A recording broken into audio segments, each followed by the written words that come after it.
Hello friends, ఈరోజు ఒక చిన్న కథ. కథ పేరు ఒక జీవితాన్ని మార్చిన దీపం. ఒక చిన్న గ్రామంలో రాము అనే అబ్బాయి ఉండేవాడు. అతని ఇంట్లో డబ్బులు తక్కువ, చదువు కోసం కూడా సరైన సదుపాయాలు లేవు. అయినా రాము కళ మాత్రం పెద్దది. అధ్యాపకుడు కావాలి. ఇల్లు పేదగా ఉన్నా విద్యలో మాత్రం ధనవంతుడు. ప్రతి సాయంత్రం రాము ఇంటి పక్కనే ఉన్న ఒక పాడైన గుడిసెలో కూర్చుని చిన్న దీపం వెలిగించి పాత పుస్తకాలను బాగా చదివేవాడు. అలా చదువుతూ చదువుతూ ఉండేవాడు. గాలి ఎక్కువగా వీచితే దీపం మారిపోతుంది కదా, కానీ రాము మళ్ళీ వెలిగిస్తాడు. అలాగే చదువుకుంటాడు.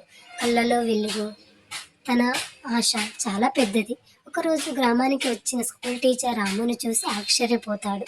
చిన్న దీపం వెలుగులో రాము చదువుతుండడం చూసి అక్షరం వేసి మరుసటి రోజు నుంచి రాముకి పుస్తకాలతో పాటు ఉచిత విద్యను కూడా అందిస్తాడు. అయితే కొన్ని సంవత్సరాలు గడిచిన కొద్దీ రాము జీవితం ఒక దీపం మార్చేస్తుంది. రాము జీవితం అంతా మారుస్తుంది ఒక దీపం.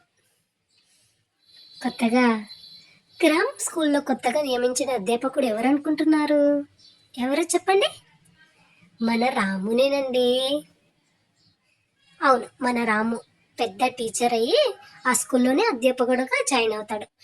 ఒకప్పుడు చిన్న దీపంతో చదివిన రాము ఇప్పుడు వందలాది పిల్లలకు భవిష్యత్తుకు వెలుగయ్యాడు. Please subscribe matter in short.